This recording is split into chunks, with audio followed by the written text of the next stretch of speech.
look, David, can you dump your main interview and we'll move it back? And because I've got a really good main interview for you. And he just thought I was going to offer up Tony Blair. And he said, what is it? I said, well, how would you feel if you had an exclusive interview with the first MP ever to defect straight from the Tories to Labour? And he went, orgasmic. And so he knew. Welcome to The Rest is Politics with me, Alastair Campbell. And me, Rory Stewart.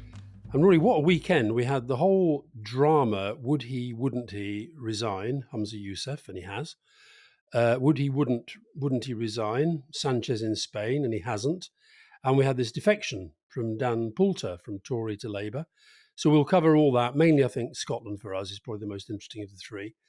And then I think we're going to devote the whole of the second half to a discussion on the politics of defence, how defence and security spending is becoming, rightly in our view, but it's very, very interesting how it's going to play out politically, a massive political issue, not just here, but right around the world. So let's start with Humza. People who want to get a sense of him, the man, the personality, the life and times.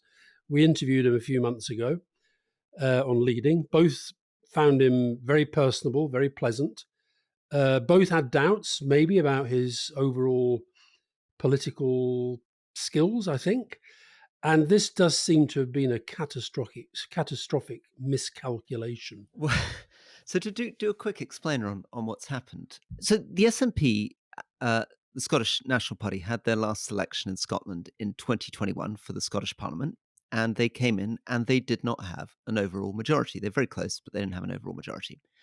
So Nicola Sturgeon, who was then the party leader, entered into an agreement called the Butte House Agreement, where she went into coalition with the Greens. And the Greens came into government with them, given some ministerial positions. And in return, the SNP endorsed some Green Party positions. And this was the way that Scotland was run.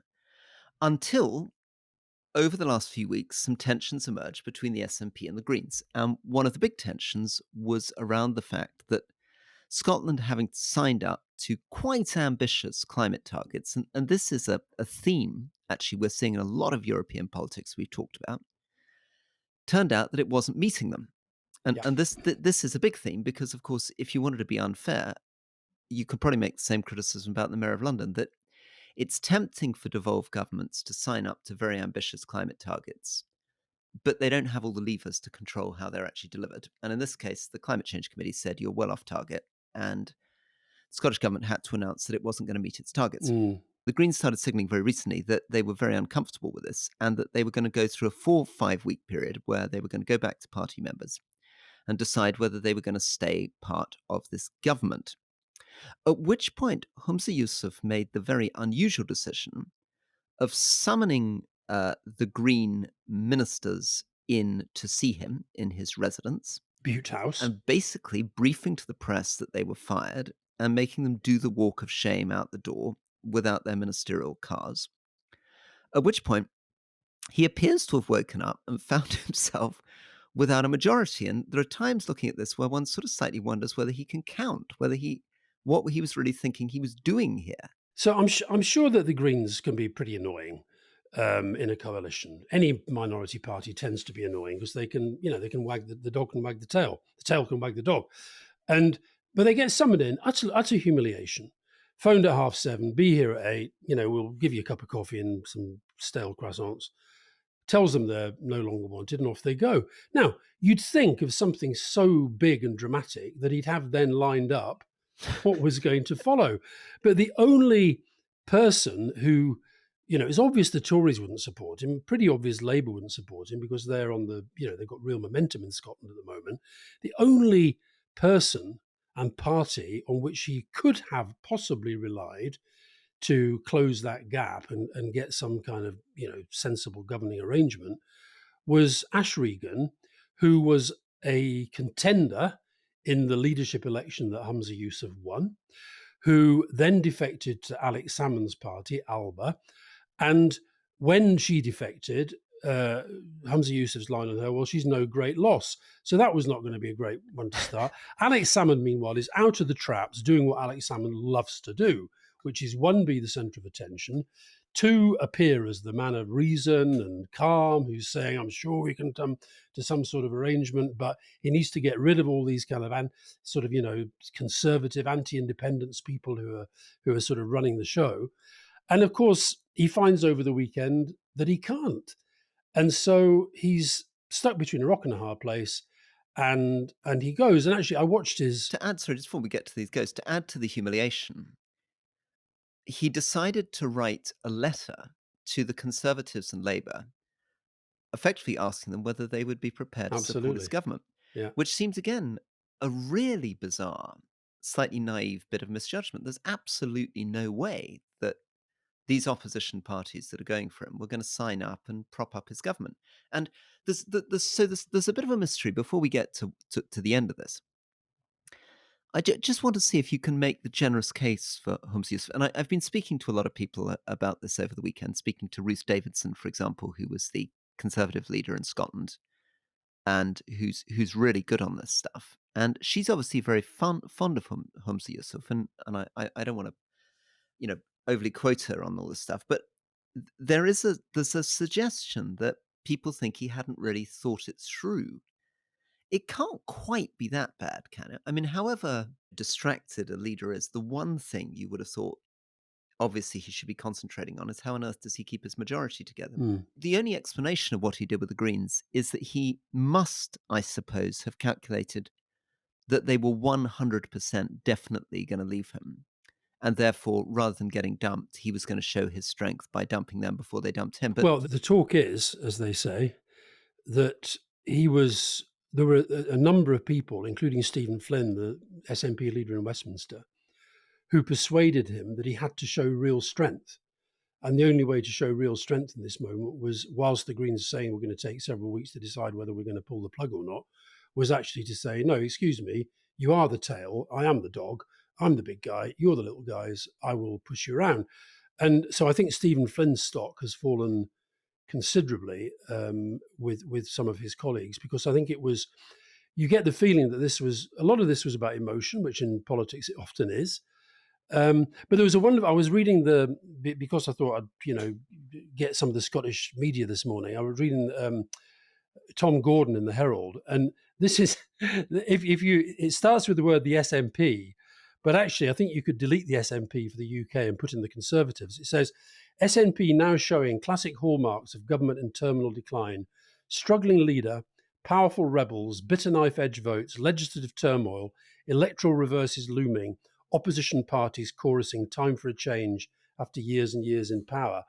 And it does sort of feel that we said this, didn't we? We said this to Humza Yousaf, that, you'd had these two incredible dominant figures, Alex Salmond, so his leadership ended in turmoil, Nicola Sturgeon, her leadership's ended in turmoil, and he comes along, and the turmoil can't just keep going on indefinitely. So all these people who are now possibly throwing their hat into the ring, they probably, a little bit like the Penny Mordaunt's and that lot, are doing it as a sort of last desperate gasp at trying to salvage something before the next election. yeah, I talked also to Luke Graham, who was a Conservative MP for South Perthshire and the Ochils in Scotland, and he was also interesting. I mean, obviously, this isn't a kind of masterclass on political strategy, but I think a lot of us would have thought that it was at least worth the gamble to wait 4 or 5 weeks for the Greens and see if you couldn't win them back somehow, whether there wasn't some kind of rhetoric. Because he pointed out that the Green leadership were actually making some quite warm noises towards Humza Yousaf. I mean, my friends who are sort of, who think that we're sort of dirty climate denying weaselings, even though we think we're not on the climate, the real environmentalists, they actually think that the Greens have not been very good on the environment because they're far too committed to nationalism. It's like nationalism has become their big thing. So I think it should have been possible. Look, I don't know how the personal relationships go between him and the co-leaders of the Greens, but it does seem to me that they were very clear the minute they walked out the door. Well, that's it. Once you've broken trust on a scale like that, we're not having it. But what it means now the last leadership election took 6 weeks, I think it was. They reckon they can do this one in 4. The last leadership election really was about everybody throwing everything at Kate Forbes to stop her. and Humza Yousaf emerged and he won with a lot of establishment backing within the party. I imagine, will stand again. There's talk now of John Swinney, he's had all sorts of jobs. Very nice guy, very personable, very experienced, but very associated clearly with his predecessors or with the previous leaders, and then a With the couple of sort of others. old guard, seen as too Yeah, much of an establishment figure. Yeah. yeah, and then there's Jenny Gilruth, who is, I mean, you couldn't make this up. Who's the education minister, and she's the partner of Kezia Dugdale, who used to be the leader of the Yeah. Scottish Labour Party. She's married to the former Labour Yeah, leader. Yeah. Yeah. and then Neil Gray, the health guy. Now, I don't know what's going to happen, but I wonder if Kate Forbes actually might emerge, because but the trouble there is she has terrible relations with the Greens because of some of her views. And the truth is, the Greens, this may be an election for all of the members, but actually the 6 members MSPs who are Green, the 7th is the presiding officers. It doesn't have a vote, I imagine, when it gets to Parliament coming back. But they are the electorate in many ways now, because what's going to have to happen is that you're going to have to get a sense of, well, who can actually put this show on the road by coming to some sort of arrangement with the Greens, and that I think is quite difficult for Kate Forbes. Kate Forbes is interesting, isn't it? Because the story seems to be that she has quite a lot of support amongst members of the SNP, but it's very popular with the MPs. Partly because she's got this fascinating background that we talked about when the leadership election was going on, which is that her parents were missionaries from the Free Church of Scotland. Mm. So she lived in India, went to school in the Himalayas, um, then went to Oxford. But she yeah, the Free Church of Scotland, rejects same-sex marriage as opposed to most abortions, opposed to sex outside marriage. So there's, and I think, am I right in saying that she took quite a strong position on the transgender issue, which was quite a big defining issue within the SNP at the Yeah, but time? of course, what was quite interesting yesterday, when I was on the Trevor Phillips program and Alex Salmond was on, and he was actually saying that people now want a leader of Scotland who is, he didn't use these words, but isn't obsessing about the sort of gender ideology issues, as opposed to things that people really really care about. So I guess the point I'm making is, will all that stuff that did her so much damage in the last leadership election, will it do the same damage this time? I just don't know. Um, but I think it's, they're in a real mess, and I think there is something in the point that Tom Gordon was making about the SNP. I think there is something in that about them and the Tories now. They just both seem like they've been around too long. They haven't delivered. The soap opera is just becoming tedious, and that does all play into time for a change. And frankly, Keir Starmer being a very lucky general. There's unlikely, though, to be an election. I believe, they get a chance now, 20 odd days to choose their next Yeah, first minister. There'd need to be a 2/3 majority, I think, to trigger an election. I guess the Conservatives I mean, they're in the problem that the Lib Dems were in the British Parliament in 2019, which they is don't that want an election. they don't want an election. But of course, they can't quite say they don't want an No, election, no, which is where the Lib Dems were in 2019. So yeah. I guess they might feel forced to vote for it, but they probably wouldn't get. They definitely wouldn't get the 2/3. So you're likely to end up with a more, as you say, like the Tories and Rishi Sunak, that the SNP stumbles on Yeah, with a new yeah, leader. and of course, don't forget that there have been minority government. I mean, the whole system that we devised for the Scottish Parliament, was the electoral system was designed so that no one party would ever have total power. So that you have had these minority governments before, but I think that they're so dependent on relationships, and when those relationships break down, it becomes very, very, very difficult. And of course, don't forget, in the background, you've still got the whole Nicola Sturgeon, her husband being charged, and all this sort of stuff. So it's a real mess for the SNP right now. Just quickly to wrap that up, I mean, Ruth Davidson refers to how strange and traumatic this is, because Nicola Sturgeon, particularly during COVID, played this mother of the nation role. And it's been very destabilizing to a lot of people to see these legal cases come against her husband and against the treasurer. Probably won't be cases against her because it may be sufficiently distanced from her, the question of the finances of the party, which is what's causing all these Mm. these criminal charges. Can we just come very briefly just south of the border? Yeah. Do you know who Steve Cram is, Rory? Vaguely. Come For on. God's sake. Sebastian Coe, yeah? Yeah. Yeah, we've interviewed him. Yeah. Steve Ovett, do you remember Steve Ovett? Yeah. I remember Steve Ovett. Yeah. Okay, well, Steve Cram was the third unbelievably brilliant middle distance runner in the UK at that time, okay? Gotcha. And he's got a bone to pick with you, Oh my okay? lord. Well, you had a lot of bones, given that I'm struggling to remember his name. Yeah. He sent me a message saying, Rory keeps saying that independence, we need more independence. And he says that Kim McGuinness, who's running to be North East mayor, is the best mayor that the North East could have. And she's being put at risk by the independent Jamie Driscoll. Independents, tell Rory, are not always a good idea. How about that? Well, I guess. Well, this is what a lot of people do to you. If you try to run as an independent, well, of course, we should at some point, get onto this question of RFK and American politics. Absolutely. Yeah.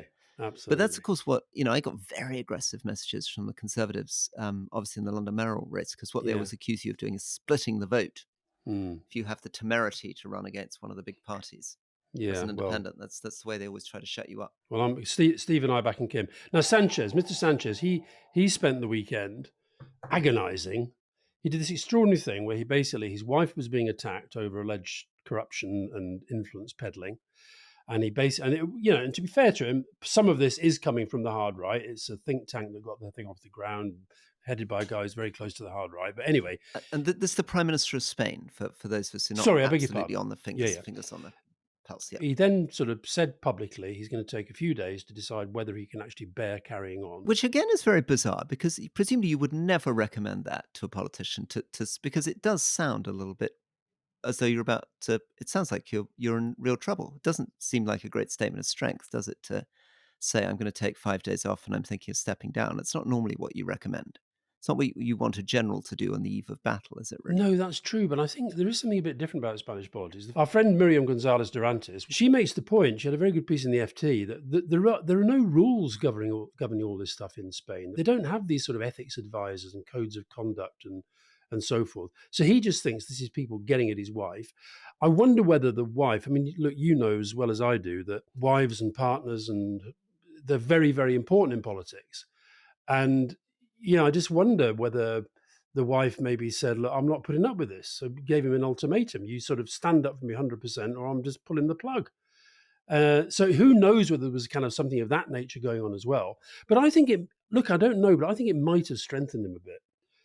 Oh, I don't think so. I think no. I mean, I think you could make the case that Spanish politics is so polarized anyway, it's not going to change anyone's view. But no, I think it does. And he's part of the polarization, by the way. He's quite a polarizing figure himself. Partly because he's cobbled together a coalition by offering amnesties to Catalan nationalists, which has really offended a lot of Spanish people who feel that he's actually flouted the law and encouraged separatism and stuff. But no, I can't think it remotely works. I think it will be exploited by his political opponents. Nobody wants to sense that their leader is having second thoughts about the job. I mean, we can get onto this because Scott Morrison's rather interestingly in Australia. I think you put me in touch with this. Has been talking much more frankly about some of his depression when he was in office. But and there is a theme that we're seeing around the world, which Humza Yousaf is part of, and Leo Varadkar. I mean, we can make a case that our leading interviews are the kind of kiss of death for politicians. That can't we get Rishi Sunak on, please? Exactly, that's right.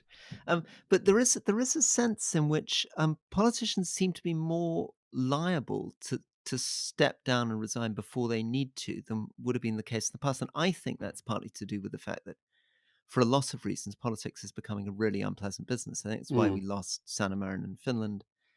I think that's why we lost Jacinta Ardern. I mean, it's and why we're going to have an incredible number of Conservative and actually quite a lot of Labour MPs leaving at this election. Over 10,000 people turned out to a demonstration in Madrid at the weekend, basically saying don't go. Now, I can't imagine if Rishi Sunak or any of his predecessors... Or Humza Yousaf. Yeah, if they'd have sort of said, I'm thinking about going over the weekend, I can't imagine that 10,000 people would turn out in the streets and say, oh, no, please don't go. The people would get on Yeah. with their lives. But I think that what would maybe disappoint some people is I think what he could have done and should have done is rather than sort of poor me, my wife's being attacked, which is, I've had a bit of this. It's very, very unpleasant when that kind of stuff happens. But what I think he could have done is come out and said, look, the problem with this stuff is there are no rules, there is no process. So actually, as the investigation goes on into my wife, what I am going to do is set up the means by which, in any future case, these relationships between spouses and ministers and contractors and so forth, we're going to have to put properly rules in place. And I think that he would definitely have got strength out of that. It's an interesting one because the ethics advisors in Britain, I think, have been talking about this in one of the latest reports. I think I saw a bit of this in the Grieve report that we discussed on the show, which is how do you put the rules around spouses? Because on the one hand, you want to say spouses, the husband or the wife of a politician can have their own lives, have their own Yeah, careers. They shouldn't yeah, be, we shouldn't be in a world in which people have to give up their careers. yeah, yeah. On the other hand, if they're in business, there are real dangers of conflict of interest. Mm, And traditionally, I mean, in Indonesia, Suharto's wife was the channel for almost all the corruption for 32 years. mm, mm. Imelda Marcos, the Philippines, again, the channel for an enormous amount of the corruption. And a lot of shoes. This same a lot of shoes, same with Chiang Kai-shek's wife. So I think it's it's a really tricky issue there. And Mm. but you're right. We need Spain desperately needs some rules to try to. I mean, look, Rishi Sunak is not to blame, and nor is his wife for the phenomenal wealth that she enjoys. But I do think there have been stories around about companies that she's invested in, that she's associated with, that have done pretty well out of government contracting, which, again, I think you have to be very, very careful, particularly at that level. Yeah, Um, I mean, I think to defend her, I think when people looked into those stories, it's much more that she's got these enormous assets. She's worth hundreds of millions, and she's invested in an incredible number of companies. I don't think people are suggesting that she's been tilting or conflict of interesting it. no, I think when you're talking about the Prime Minister, I do think there has to be some sort of arm's length. I agree with what you said. It's like when Tony became Prime Minister, every case that Cherie did, the media were there sort of covering it as though it was her case, as it were. It was Yeah, about her, which is just utterly absurd, and it made it very, very difficult. And Miriam Gonzalez Durantes, of course, married to Nick Clegg, she got all sorts of grief from our media. She's one of the few people who hates the Daily Mail and Paul Dacre almost as much as I do. But I think that when you get to a certain level, I think you've got to be particularly careful. there's one example of this, isn't there? I mean, there's I mean, we've talked about this a little bit, which is Paul Pelosi, married to the former Speaker Emerita, the Speaker of the House, Nancy Pelosi, who has made an incredible fortune, nearly, well over $100 million. Mm, A lot of them off doing things like selling Google stocks before information became public, which was already known to Congress, mm, which is apparently mm. legal in the US system, Yeah. but looks pretty peculiar from the outside. So that's Sanchez. He's staying, and let's see how that plays out. Briefly, Dan Poulter, the defection. Yeah, so he came into Parliament with me, 2010, Conservative MP, one of I think three GPs who came in my in my intake, all of whom left the Conservative Party. So they were Sarah Willison, Philip Lee, and Dan Poulter were the three GPs who came in with me. Wasn't there another GP who stood as an independent, or was that later? Don't know, but certainly in my intake, I think it was Sarah who went off the Lib Dems, Philip who went off the Lib Dems, and now Dan Poulter who's gone off to Labour. And It's you, who become a passionate supporter of Susan Hall, the mayoral candidate. yeah, exactly. Me, who started voting for Count Binface, but I'm not a GP. I'm not, not a doctor. He is not voting. He is not voting. Count Binface, I'm talking to you directly now. He is not voting for you. Do not put that on your leaflets. So so there's been a lot of rumours as people get more and more unhappy towards the end of their time in Parliament. They begin thinking, well, I'm going to step down, I'm going to get a job. And some people start thinking, actually, I'm unhappy with this government and maybe I'm more comfortable with the Labour government and I'm going to think about defecting over to Labour. And Alastair, you had couple of examples. You had a guy called Quentin Davis, but then you had, I think the first one was Alan Howarth. Is that right? Well, actually, Quentin Davis was after my time. That was when Gordon was Prime Minister. Right. The two that I was involved in were Alan Howarth and Sean Woodward. Right. And Alan Howarth, I've got to say, it was one of the most enjoyable. It's one of the most enjoyable operations in which I was ever involved. Go on, talk us through. So this guy is like a classic-looking Tory MP, Absolutely, and absolutely. then somebody comes and tells you he's unhappy. It was Margaret Hodge. Margaret Yeah. Hodge said, "Look, I really." She didn't say he's talking about defecting. She said, "I think he's really, really unhappy. He's really uncomfortable." And then I said, "Well, look, just keep talking to him, and let's see where it goes." And then eventually, I had a few. He met Tony. He met, I think, actually, I can remember telling John Prescott. See, because John Prescott, who's even more tribal than I am, Rory, the idea of defection is just horrible to people like John Prescott. How could you possibly want to defect?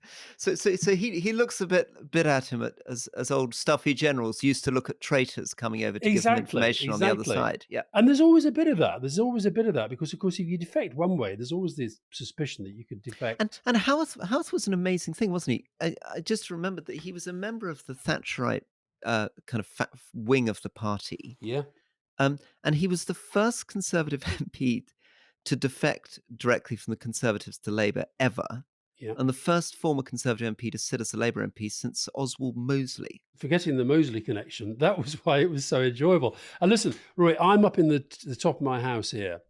Right. And when we finally got him, as it were, over the line, and a little bit as you suggested earlier, you obviously want to do this at the maximum point of impact. Right. So what I did was we didn't have to wait that long, but I said, look, I would like to do this on the eve of the Conservative Party conference. How very helpful of you. Exactly. And what I'd like to do, is I'd like to do it as an exclusive in the Observer with Tony Bevins, and God, I wish Tony Bevins was still alive because he would absolutely be destroying this government week after week after week. And then David Frost on Sunday in the morning. So very, very similar to what happened this weekend. They did an article in the Observer, and then Dan Poulter was on a pre-record on Laura Kuenssberg. I think I'm right. Alan Howarth did a live with David Frost, and I can remember phoning David Frost on the Friday. I said, David, who have you got on the program? And he said, oh, we've got this, we've got that. He said, well, look, David, can you dump your main interview and we'll move it back? And because I've got a really good main interview for you. And he just thought I was going to offer up Tony Blair. And he said, what is it? I said, well, how would you feel if you had an exclusive interview with the first MP ever to defect straight from the Tories to Labour? And he went, orgasmic. And so he knew, the Observer knew, and kept it very quiet. But anyway, the reason I mentioned this house is that we then built around, because obviously the Tory party conference, we built around a whole kind of media strategy. So I got my team in here about 8:00 at night, and I'd kept it from them. I hadn't told even the team that worked for me. It was all done very, very, very quietly. And I got them here. I'll never forget when I told them, Tim Allen, who was my number two at the time, and he said, we were just sitting here bored for the next couple of hours waiting for the Observer to drop. And he said, this must be how terrorists feel when they know that a bomb's going to go off. Because, of course, the Conservatives had no idea, presumably. Absolutely none. He hadn't. And they were, one of the things, this will amuse you, one of the things that they were absolutely appalled about, he didn't even have the courtesy to tell his whip. Well, it was amazingly shocking because I was sort of reminded of this. He had been, he was the son of a sort of stuffy major, and he'd been in the centre of the Conservative Party's central office for 15 years and had been given a CBE for Mrs. Thatcher in the early 80s for his service to the Conservative Party. So it must have, and had been a whip himself, I think. So it must have, he would have felt to them like a real sort of old school loyalist. Felt with him. And we did. Look, I said that you don't make promises. What you do say. So, for example, I remember one of the things I said was, look, we will do everything to make sure that you are welcomed into the Labour Party, that you feel welcomed. And that's what I mean about why John Prescott's reaction was so important. If John had come out and basically said, we don't want these Tories, he's done all this damage, then, it would have been a disaster. So actually, to get John on the record saying, he's doing it for the right reasons, he's doing it because he believes in attacking child poverty, he's got issues, he really believes that we have to do So, more about. so you'll remember he was a massive Brexiteer and came out for Brexit during the Look, Brexit that was referendum. after my time, Rory. I'm just talking about then. Okay. No, so that went really, really well. And then, of course, Sean Woodward, he was quite important within the Conservative firmament because, of course, he'd been a party strategist for a long time. Am I right in saying was incredibly wealthy? He was married Oh, to a yeah, Sainsbury heiress or something? absolutely. Yep. Absolutely. Yeah. Yeah. Yeah. No, I mean, very, very wealthy. And so his obviously anything that is not the first, it gets maybe less attention, but that was still seen as a very, very big blow. Woodward was after you were in office, and Alan Howarth was when you were campaigning. Correct, correct. And that's why I think within that period of time, the one in opposition, it really felt like a sort of massive hit on the Conservative Party morale. Now, I think partly because the media now moves on so quickly from things. I don't know if the Dan Poulter thing has had quite that impact upon the Conservatives. When I was watching, I mean, Sunak's interview on Trevor Phillips' program was pre-recorded, so it was before this happened. But I didn't sort of feel within the studio that day that, oh, they're all obsessing about this Dan Poulter thing. Whereas on the day of the Alan Howarth defection, I mean, I can remember getting a phone call from some of the journalists at the party conference, and I can't remember who it was, but one of them phoned me up and he said, "God, if you were here now, they literally would lynch you because all they're talking about is how you have utterly destroyed their conference." It's interesting how things have changed. I was reading some of the comments they made about Sean Woodward, and maybe this is a bit unfair to read it now because he may be a friend of yours. I don't really know him, but William Hague wrote a letter saying, "You've left a party whose members have given you their loyal support. You've done so for reasons not of integrity or of principle, for your own careerist reasons." And Chris Mullin wrote with shock of the awful Sean Woodward defecting to Mullin's side. Um, One of New Labour's vilest stitch-ups made my flesh creep. That was one of your own MPs. Was that in his diaries or at the time? He didn't say that at the time, did he? That's in his diaries. He I published it bet in you. his diaries. I'm Yeah, sure yeah. Chris wouldn't have. Chris was a loyal foot soldier. He wouldn't have said that at the time. No, but that's what happens. And it happened a bit with Dan Poulter, didn't it? Because you had some Labour people saying, "Why are we having this guy who voted for this, voted for this? Why is it taking so long?" And then you had Tories saying, "This is absolute disloyalty and terrible for his constituents, and there should be a by-election." Or frankly, I don't care how big the majority is. I don't think they really want a by-election. But no, defections are they certainly. I really enjoyed defections. I really did, and particularly, I remember thinking, I'd love to have been a spy exchange operator during the Cold War. I really would have enjoyed that, and it did feel a little bit like that because you were doing something that you knew could go wrong. You knew they could get cold feet. You knew that you had to be very, very, very careful about the actual facts of what was happening. And I'll tell you the clincher with Alan Howarth. I remember this. This just popped into my head now. I remember him saying the thing he was most worried about was actually was his family and what they would think. And I can remember him when he phoned and said to me that he just told his daughter, and she said it was the best thing he'd ever done. And I could feel the relief that because he had been, Margaret Hodge used the word agonizing. He had been absolutely Yeah. agonizing. Well, it must be awful because even becoming an independent and leaving the Tory party, obviously I've made a lot of my colleagues very angry and Mm, disappointed. And it's a very kind of tribal loyalist game. yeah. And it must feel very difficult for these people when they defect. And of course, everybody then has an incentive to portray you in the worst Mm. possible light. Do you think there'll be any more? Uh, I think, yeah, I think there could be one or two more. Yeah, I think watch this space, but they'll of course be watching how Dan Poulter's departure's seen, and I just counsel colleagues leaving to be ready for the way that you just have to be. I mean, you do it because you believe in it, but you have to be realistic about the fact that your former colleagues are going to put the worst possible spin on it. They'll never believe Mm, you did it for principle. They'll always believe, particularly when your party's about to be wiped out in an election and they're 20 points yeah. ahead, that you're just jumping off a sinking ship. Yeah. Well, as our listeners know, I'm not a member of the Labour Party, but I can. Are there any Conservative MPs there who want to defect before the next election and they want a trusted, experienced defection handler? I'm here for you all. Shall we take a break? Welcome back to The Rest is Politics with me, Rory Stewart. And me, Alastair Campbell. So I'm still trying to get my head around you as the defection agent. I've got an idea that what one could do is run somebody pretending to Labour that they were going to defect, get them all really excited, and then humiliate them at the last moment. What, do you seriously think I would fall for that? Do you seriously think that if Steve Baker came along and said, "I'm thinking of defecting to the Labour Party, Alastair, could I come and have a chat to you about it?" Fuck off. Right. Maybe I've ruined my ruse. Yeah. So let's talk about defence. Global defence spending. That was just for podcast listeners. That voice that said, "What's so funny round the corner?" was my son Sasha popping his head around. Now, last year, Rory, according to the latest report analysing all defence spending in the world, the Stockholm International Peace Research Institute, which I think is the latest, $2.4 trillion spent on defence. That's 2.3% of global GDP, pretty much allied to the rate of inflation in terms of the rise. But I think what you are seeing is some pretty big changes happening in the defence spending world.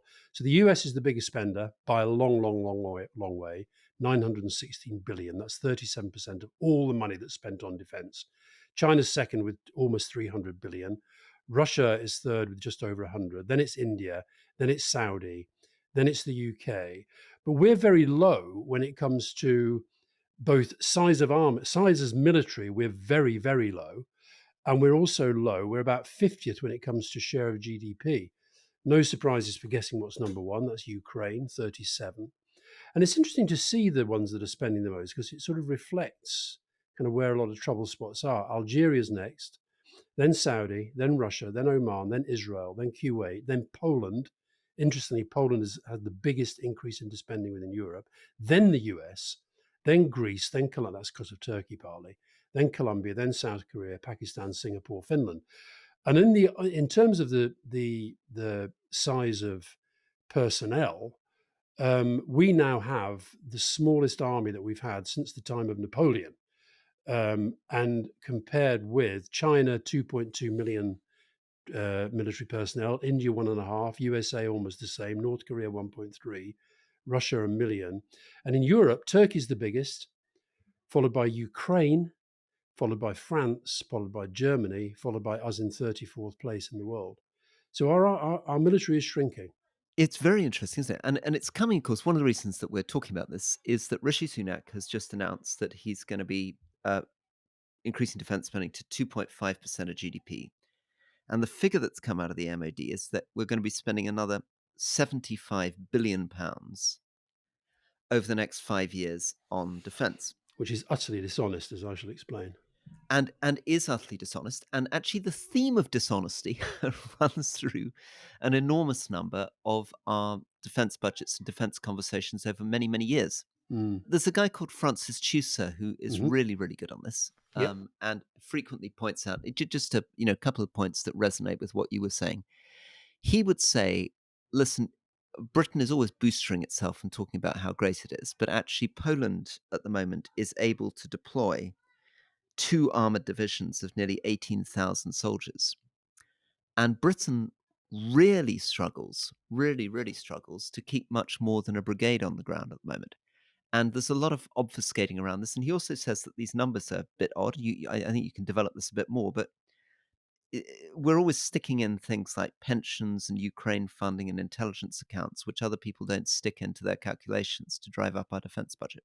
Yeah. Anyway, over to you on dishonest figures.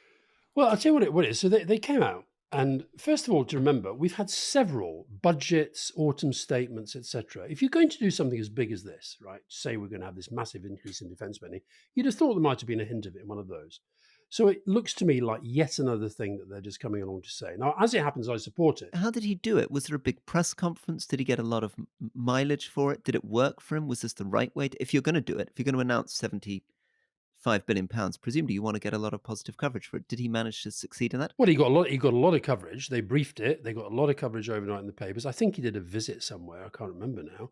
Laura Trott, the chief secretary, did a visit. She was the one who trotted out this 75 billion lie, which I'll explain in a minute. Um, so look, it's interesting. I can't actually remember. But yes, it got a lot of coverage. Yes, it did. But the fact that he didn't do it in Parliament or in a budget statement or an autumn statement says to me that it wasn't serious. The reason why this 75 billion is a complete lie. Oh, and by the way, Rory, the Tories have announced that they're going to get to 2.5% several times in recent years. And I'd also remind them that when we were in power, it was 2.5%. I'm not saying that, we defence spending has fallen pretty steadily since the Cold War, but it was 2.5% when we were there. But the reason it's not credible is, well, lots of reasons. The first is that they say they're going to pay for it by sacking 70,000 civil servants. I mean, that's utterly absurd. Even it wouldn't get you the savings. Added to which, it's just back of a fag packet stuff.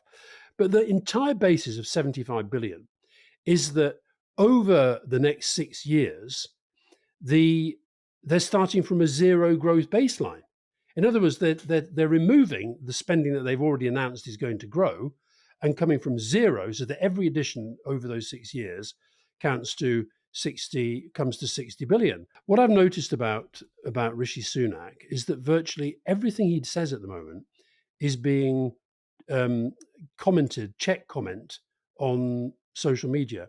Full facts say this figure is misleading. It assumes spending would otherwise have been frozen in cash terms and fallen as a percentage of GDP over the next 6 years, which, by the way, would have been a breach of our NATO obligations. If you assume spending would otherwise have been maintained as a percentage of GDP, the increase is around 20 billion. Now, given this was such a big thing anyway, why do they feel the need to lie like that? I just don't understand it. Well, there's a long tradition of lying. So a lot of it is that when the government's not lying, and I agree the government at this moment's lying, the military themselves are endlessly lying and misrepresenting the situation. I mean, there's an incredibly weird boosterism and misrepresentation in the way the British military provide. Rory, just on that, the military I speak to, they certainly in private, they're doing the opposite. They're saying we're in deep shit. But you should see the testimonies that they give to committees. You should see the criticisms that the National Audit Office has made year after year over Yeah, that's 10 true. years. That's true. I mean, That is true. it's astonishing. I mean, the NAO basically couldn't be more blatant. They say we can no longer trust or basically we can't trust a word we hear from the service chiefs and the military. Which is terrible. Which when it comes to defence, I mean, I support both Rishi Sunak and Keir Starmer have now said that they want to get defence spending to 2.5% of GDP. I support that. I think we are going to have to do a lot more to defend ourselves. But the first thing to say is they have been cutting defence. If they'd stuck to the sort of plans that we were on, the defence would have had an additional 80 billion in the time that they've been there. And also, don't forget, he did cut it when he was Chancellor. But I just can't get why they feel they have to. It's back to this Johnson sort of world-beating. You call it boosterism, but when it's something as serious as this, I really, really hope that during the general election campaign, Keir Starmer, David Lammy, John Healey, the Shadow Defence Secretary, I hope that they make foreign policy and defence a big part of the campaign, because we've lost since the sort of Thatcher Kinnock, Major Blair era, I think, has been an understanding that part of the role of politicians is actually to educate people about the realities of the world, explain why the world is genuinely more dangerous. But if you're going to get caught on something like this, and reading the reactions to Sunak's speech, you mentioned Francis Tusa, is he still with Rusi? He does stuff with Yeah. he's not with Rusi, but he writes Okay. communication. Yeah, Well, yeah. the Royal United Services Institute, their Deputy Director General, Malcolm Chambers, his reaction to this is it's very unclear how this is going to be delivered. There was a guy, Nick Carter, who used to be the head of the British Army. He was at a select committee this week, and he said he doubted very much that this new money could sort out the modernisation issues that the British Army is facing. This is basically to go back to the sort of fundamental problem. The military is in a permanent black hole. I mean, their finances are in a permanent black hole. Partly because of procurement.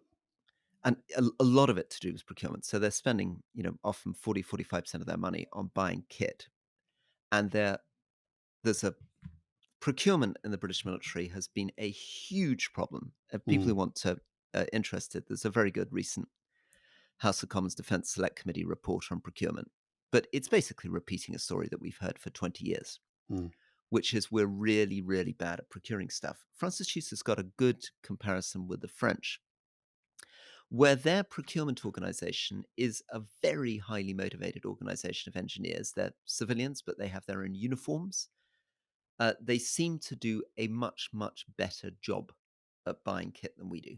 mm, And we've talked about procurement and where it all goes wrong. But the result is that we end up with such a black hole through over optimism and miscalculating by billions of pounds every year yeah. how much this stuff is really going to cost, that producing, even if they produce an extra 20-25 billion over 5 years, which is an extra £4 billion a year, is not nothing. As Nick Carter says, it doesn't begin to address the problem. Mm, And the problems, we just run through some of these problems.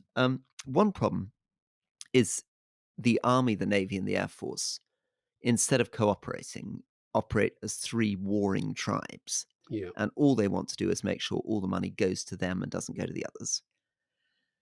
The Navy and the Air Force particularly love big kit. So the Navy got completely obsessed with getting these big aircraft carriers. Gordon Brown set off down that path of building these big aircraft carriers. And it turns out that we can't afford to actually keep planes on these aircraft carriers properly. Can't afford enough F-35s, and those that we have, we're not maintaining or keeping the pilot hours up to actually be able to fly enough of them off them. We don't have Mm, the carrier battle fleet to surround them, so we can't really protect them. And it's pretty clear that technology is changing so much that these are just enormous floating targets. So we're mm.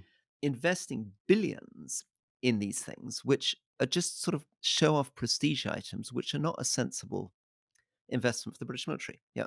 Meanwhile, what we saw in the Iran-Israel stuff recently is that you're getting $100 million planes that are having to go up and take out $55,000 drones. And Russia, obviously, a lot of this, the reason we're having this conversation, a lot of it to do with Russia. The reason why Poland has become the biggest, as I said, almost 4% of GDP now. And their foreign minister said at the weekend that the world is facing a choice. You've either got Russian troops pushed out of Ukraine, or you've got Russian troops at the border of Poland. So that's why we're talking about this. And on the defence procurement, though, I mean, somebody sent me this note on this, that these armoured vehicles, Ajax armoured vehicles, they've spent £4 billion so far. They haven't received a single deployed vehicle, and they won't be fully in service until the next decade. That's £4 billion. Yeah, and Um, that's before you look at the incredible gaps between how many tanks we claim to have, how mm, many tanks we have available, and how many tanks are actually operational. So mm, we'll claim that we have, I don't know, 237 Challenger tanks. Then the MOD will admit that they have 157 operational Challenger tanks, and then it will turn out that actually 59 or 60 of them are actually able to operate at all, are fit to go on mm. exercise, let alone go to war. China have 6,457. Right. Part of this is decisions. So we really ran down the number of tanks, partly because David Richards who was the head of the military, was on record saying that he didn't think that we were going to have to go and do land wars in Europe anymore. I remember this Mm, when I was mm. House of Commons Defence Committee. I was the chair of the Defence Committee for a year. That great war leader Boris Johnson said the same. Right. The story at the time was it was all going to be stuff like Afghanistan, which is small unit operations, counterinsurgency against enemies like the Taliban, and we're not going to have to worry Yeah. about things like fighting the Russians anymore. The plane story. So we bought over 30 of these incredibly expensive American planes, these F-35Bs. Of the 30 that I think we got 33 of them. How many do you think we actually managed to fly at the moment? Oh, God, I'm going six. Yeah, eight. You're Mm, you're basically there. And why is mm, it? It turns out we don't have the spare parts. We're not doing the mm, maintenance properly. We don't have enough money for the pilots to fly. We don't have enough pilots, and those two things are related. mm, One, pilots are leaving the Air Force because they're just not getting enough hours flying the planes, and they're not getting enough hours flying planes because we don't have the budget to pay for them to go up as much as they want to go up. I mean, the whole thing is really weird. And one of the problems with the extra 20 billion is they'll probably spend, they'll spend 10 billion maybe on equipment for the Ukraine. The other 10 billion, instead of sorting out these kind of underlying issues of recruitment and training and getting their existing kit operational, Mm. the service chiefs will be tempted to buy even more unaffordable kit without thinking about the maintenance and the manpower. I've done some work in the past on military housing, which is terrible. We are forcing our forces and their families to live in absolutely awful accommodation. So morale is very low. The last satisfaction, obviously this stuff surveys get done. Satisfaction with service life in 2010 was 60%. It's now around 40%.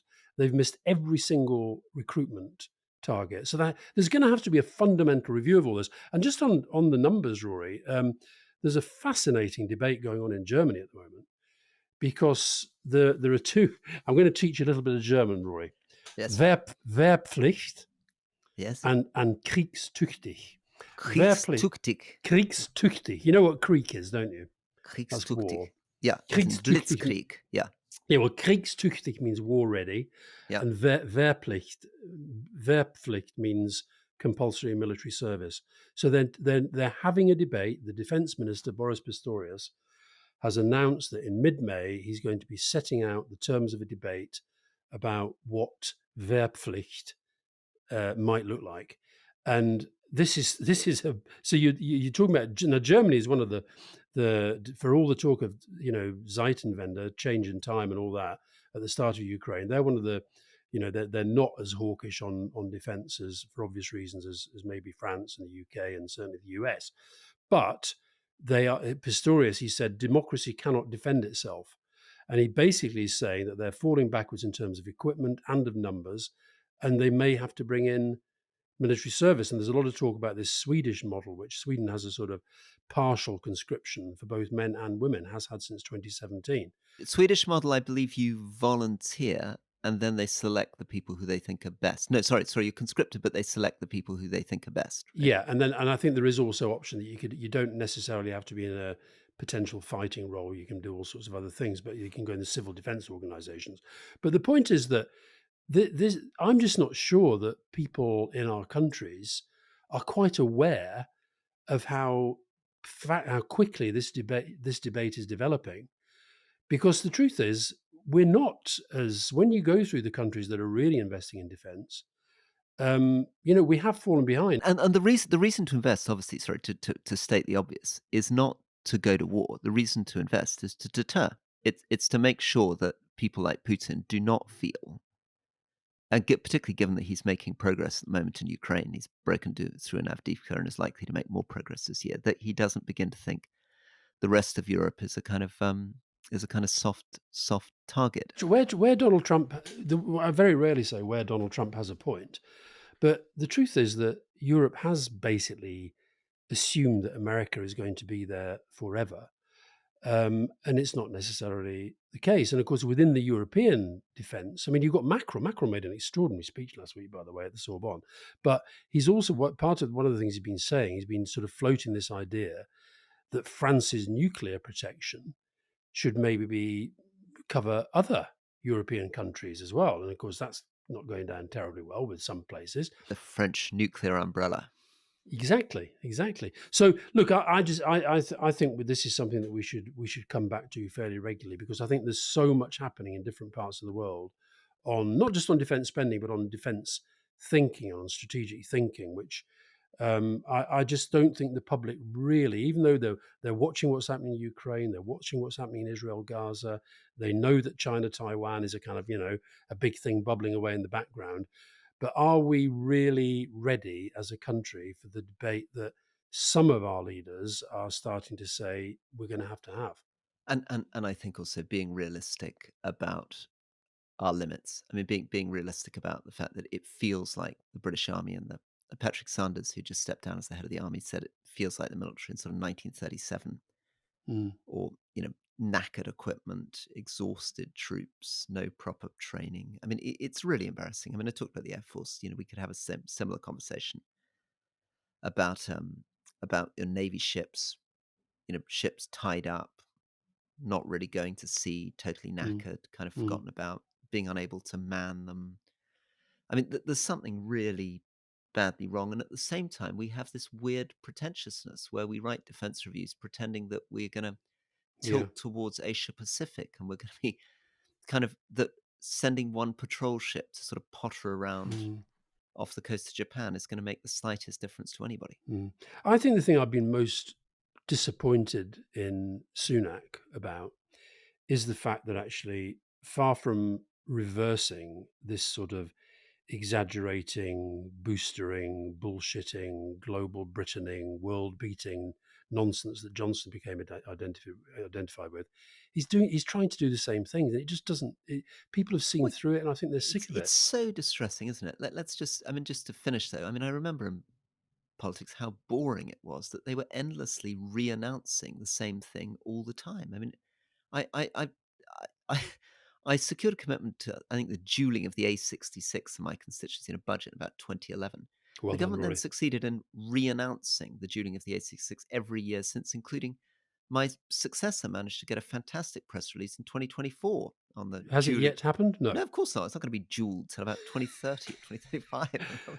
I So, think that could be a I, fourth term Labour government job. That one, yeah, Rory. exactly. Well, of course, actually, there'll be a fantastic announcement from the new Labour government. Same thing. Okay, now, really exciting news, though. We have almost sold out all our shows, but Yeah. anybody who didn't manage to get tickets, it's very exciting because we do still have tickets for some of our tours. Not sadly for Brighton and Glasgow, All gone. which are completely sold out. But if you're in Manchester, almost all gone. Very low ticket warning, but there's still a couple left for Manchester. And there are opportunities in Cardiff and Birmingham. Well, the O2, I mean, I actually couldn't quite believe that we were doing the O2. That's the biggest venue that we're going to do, and there are still tickets there as well. Excellent. Well, looking forward to it very, very much. That's our October pre-election tour. Everything that you need to know about politics and a bit of bagpipes on the side. All right, Rory, see you soon. All right. See you soon. Thanks.